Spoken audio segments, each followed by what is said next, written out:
Chapter 1, in which Oscar Teabag Duvin tries not to regurgitate his breakfast into a bucket before stumbling across a young revolutionary who's keen on using buckets to highlight political injustice.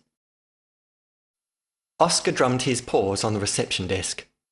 "I think I'm about to be expelled," he said. The receptionist looked up at him. "I'm sorry." "I think," said Oscar, "that I've been summoned here to be expelled." "Expelled?" "Yes." She frowned. "What on earth makes you think that, Mr. Duvin?" "Well, the last 5 weeks for a start." "But you've been on holiday for 4 of them." "I sat in my living room with the blinds drawn." "Well, that doesn't sound like much of a holiday."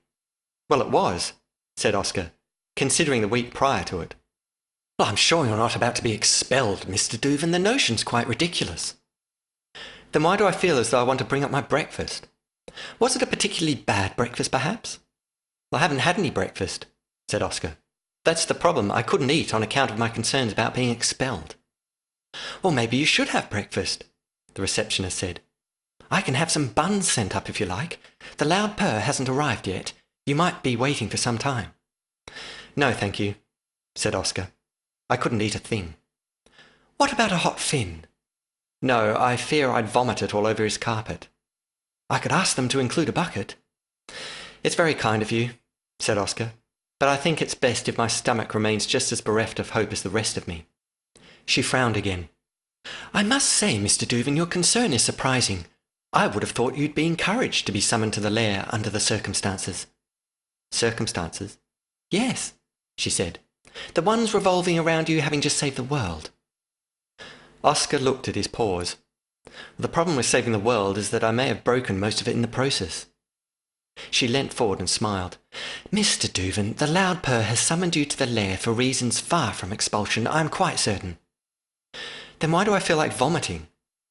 "Certainly the loud purr has that effect on Velvet Paws. He can be most intimidating."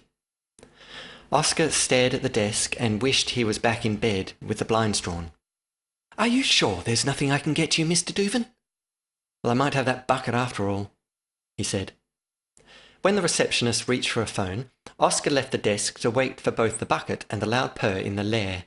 He pushed through large bronze doors and stood in the high room of the catacombs. It was circular, walled by aged oak and draped in burgundy curtains. At its centre was a broad desk with 2 telephones, one brown and one an assertive red. Behind the desk waited a high-backed chair, and behind this was a tall, narrow window with velvet drapes drawn. Oscar wandered to the chair and pondered sitting in it. Being a chair, this wasn't an unusual thought, but because it belonged to the loud purr, it was a decidedly dangerous one. But if he was about to be expelled, it hardly mattered. He sat. The chair swivelled, and he played his paws across the loud purr's desk, revelling in a rush of authority. "Did I ask you to speak?" he growled at an empty one opposite. "I am the loud purr. You will speak when spoken to, and only then when I tell you what to say." The lair's doors opened, and in panic Oscar threw himself from the desk, inadvertently taking a telephone with him, which clattered to the floor in a peal of strangled rings. With a curse, he fought to untangle himself as the refined paws of a battle-hardened Velvet Paw approached. Unable to, he stood to attention, leaving the telephone to unwind and clatter to the floor of its own accord. The loud purr ignored him, walked to his desk and sat authoritatively. Oscar closed his eyes and hoped the loud purr had forgotten how many telephones used to be upon it. When he opened them, the cat was staring at the broken one on the floor. Oscar glanced at it also. "Are you looking for this, perhaps, your great amazingliness?" he asked, winding the phone up via its cord. "I think I might have inadvertently tripped over it while I was nowhere near your desk. I'm certain it still works." It rang in surrender and a bell fell off, although it might need mending. The loud purr stared at him and then the phone. Oscar put the pieces back on the desk, trying to arrange them to resemble the one that remained. It didn't. Instead, the two resembled a dreadful before and after scene. After blinking at both, the loud purr gestured for him to sit. Oscar did so and tucked his tail across his lap and into the seat, a bit like a seatbelt. The large cat asked, Did you have a nice rest, Pantaloons? I spent most of it in my living room, your great loudness, Oscar said, with the blinds drawn, as you might imagine. The loud purr humphed. Tell me, Pantaloons, have you ever been to the city of Rouen? Oscar's whiskers twitched. Well, it's a place I've certainly heard of. I believe it's a wealthy and exclusive city south of Milos, renowned for having no crime, but I've never visited on account of never having travelled anywhere. At least, not before a month ago. The large cat stood, wandered to the tall window, and moved its drapes aside. Perhaps it is appropriate for you to do so, Pantaloons, he said, peering at the view. Considering you have spent the past month indoors. Oscar was about to say something, but didn't. The question would be rhetorical. The loud purr told animals what to do. He didn't ask, and if he did, it was only to emphasize the answer he'd then give. But when the large cat whirled around and glared, it seemed he wanted one after all. Well, said Oscar, that is to say, I'm not certain if... Have you gotten over that problem with your head, Pantaloons? Mortified, Oscar placed his paws upon it. 6 weeks on, it still felt wrong, all bumpy and gristly amidst his beautiful crowning fur. It doesn't actually look that bad, said the loud purr. Oscar remained silent and removed his paws from where his ears once stood. He wouldn't say anything, even if the loud purr expected acceptance that losing them was part of Curiosa, because it wasn't. He had no ears. And how can a cat be taken seriously if it has no ears? He needed them, and he missed them, both of them. Oscar had little vanity, but as a white cat with thick, triple-layered fur, he knew he was a beautiful animal, or at least he had been. Fortunately, my ears still work, your enormous purriness, Oscar said. They just look, well, smaller. The loud purr peered at him. Actually, you can hardly tell, he said. Really, your fur hides things rather well. He moved his paws up and down in a descriptive manner. Perhaps you could sort of spike your fur over the gaps and make it look sort of pointy. It was a ridiculous suggestion, but Oscar tried a smile. The loud purr peered at the view again. Still, we digress. Tell me, how many velvet paws of Asquith are there? Oscar shrugged. 20? And who has been the newest recruit, Pantaloons? Well, me, I believe, your big loudness. The loud purr nodded in more uncharacteristic introspection. And they are all fine velvet paws, having passed their training brilliantly. Indeed, they leave the velvet paws of Asquith to be entirely revered. Oscar cringed. Emphasizing his colleague's brilliance could only highlight his lack of the same. And criticism seemed most unfair, considering his recent Curiosa had him saving the world by foiling a villainous cat named the Trembleys. Paused behind his back, the loud purr reverted to his more familiar role of lecturer. The velvet paws of Asquith are all clinicians, he said. They are sharp of method and taut of whisker and merciless in pursuit of Curiosa. Whereas you, Pantaloons, have other talents. You are a quite different animal. Well, that's putting it mildly. Inasmuch, you approach things differently. Yes, Oscar agreed. My colleagues are a bit like that telephone, and he pointed to the intact one, whereas I'm more like the other one. He would have pointed to it also, but didn't, for fear of more bits falling off it. Pantaloons, I would suggest that it's actually the other way around. Oscar stared at him. It sounded like a compliment. Clearly he should have pointed at the second one after all. The catacombs need animals like you. Like me? Oscar scoffed. What as? Coasters? No, as velvet paws. What, so you're not expelling me, your diesel-poweredliness? There was a surprised pause, and the large cat glared at him. Expelling you? Of course not. What on earth gave you that idea? Oscar retucked his tail into the chair, as its fluffiness often had it springing from wherever it was inserted. Well, for a start, I'm not the same as the other velvet paws. I don't get along with them. Frankly, I don't like them very much. You don't need to like them, Pantaloons. They're colleagues. They don't have to be friends. Goodness me, this isn't school. This is the real world. And it's considerably more complicated than most animals can fathom. And anyway, I find being friendly with animals only adds to such complication. He glowered at Oscar. Do you know why you don't get along with them, Pantaloons? Oscar shrugged. Well, because I'm a bit wet. The loud purr shook his head. No, it's because you're not a soldier.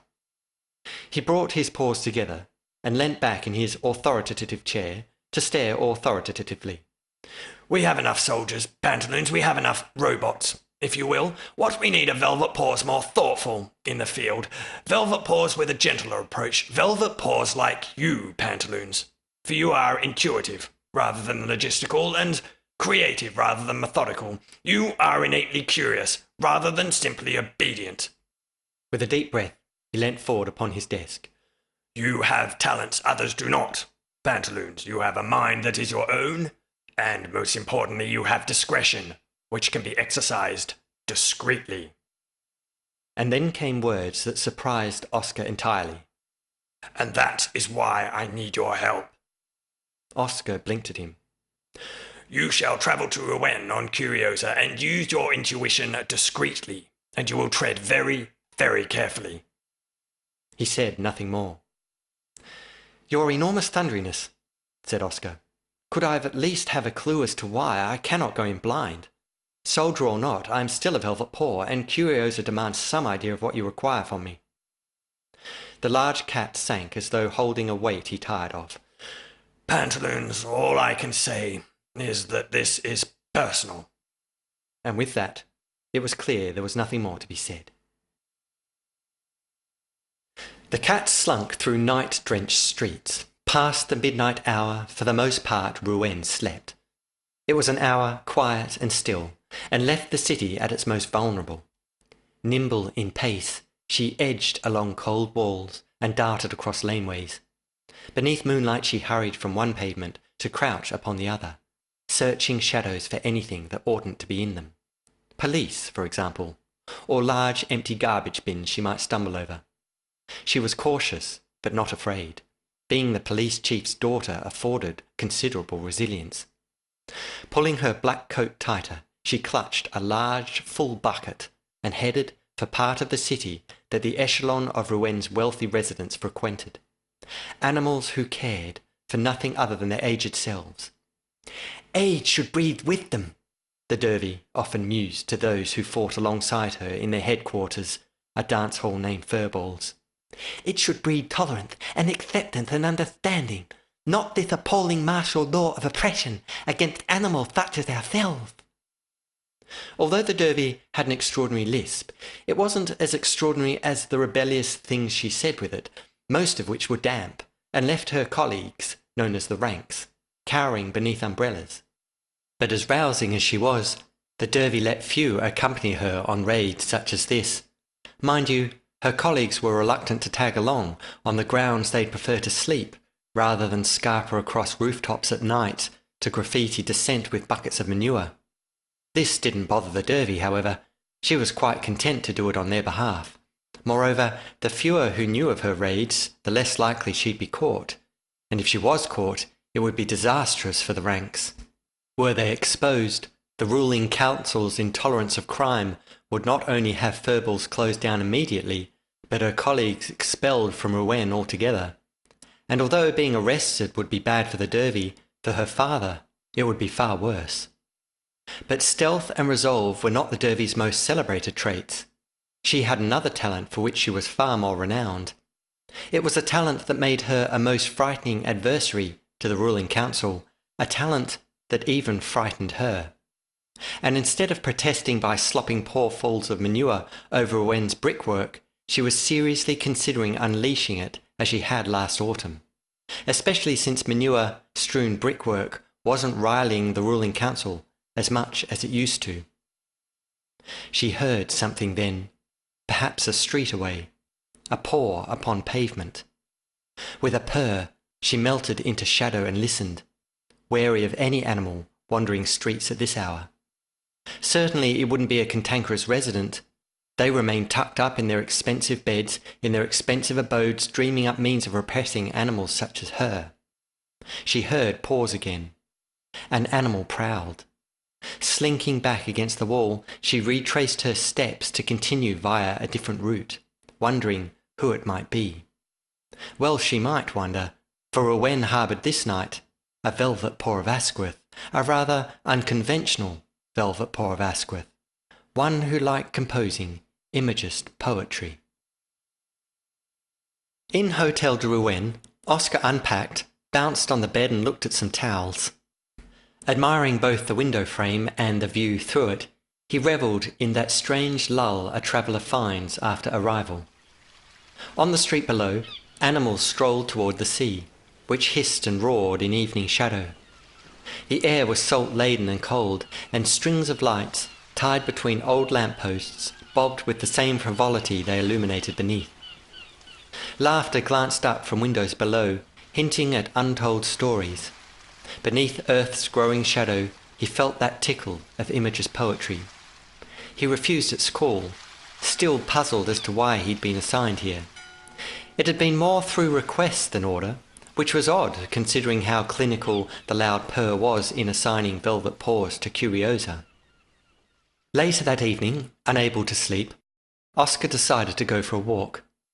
He wandered through cobbled streets, passing 3-story abodes, their plastered stone tinged blue.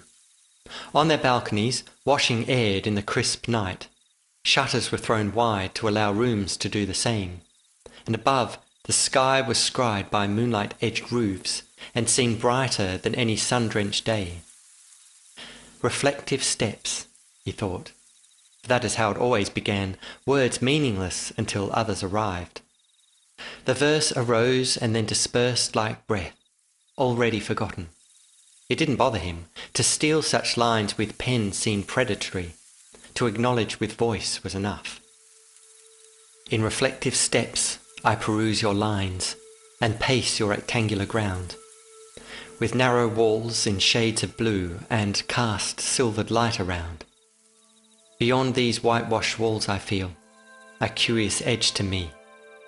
The deepest call of timeless shore, I heed that sound of sea. When returning to Hotel de Rouen, Oscar turned a corner and stopped to stare in surprise. On the pavement opposite, a cat painted frantically on the wall, her paws flailing between brickwork and a bucket like a pair of ladles. Her graffiti was messy and sloppy, and where application had been too liberal, lumps splattered to the pavement. She used her bare paws too, and the smell suggested her medium was raw sewage. None of this gave credence to her words, nor did her lack of grammar. There ought to be a comma after alone, Oscar said, stepping from the pavement and pointing at her error, and I think you'll find bugger is spelt with 2 G's. Whirling around, the derby inadvertently flung feces across his beautifully night-aired pantaloons. This left him with only marginally less surprise than she. As a result, both cats stared. The derby recovered first. With her ears flat, she hissed and flung manure at him again before bounding away. Oscar stared after her, still pointing at the word bugger strewn across the wall. After a night of fervent scrubbing, Oscar awoke to find that he still smelt dreadful, as though he'd been marinated in manure before being hung out to dry in the rain. Although not the most encouraging of encounters, stumbling across a cat graffitiing with feces in the dead of night was, to say the least, curious. Fluffing his smelly pantaloons, he hurried from his hotel room and headed downstairs to see again what had been written. Outside the hotel, a considerable audience had gathered to muse over the manure-strewn wall. According to a sign, the wall belonged to a restaurant offering traditional Rouen cuisine, the distraught owner of which was being consoled by 2 police dogs beneath it. Pushing his way through the throng, Oscar stared at the manure. It read, "Bugger off and leave us alone, you old fart," with the final S interrupted and unfinished. It was hardly Edwardian in its eloquence, but would get the point across, providing, of course, one knew the author's grievance in the first place. Turning to a smart young dog, wearing trendy sunglasses, he asked what on earth it meant. "I don't know," the dog said, "but apparently it's written in poo." Oscar frowned and stared at the wall again. Considering Rouen's intolerance of crime, The cat responsible had shown remarkable courage.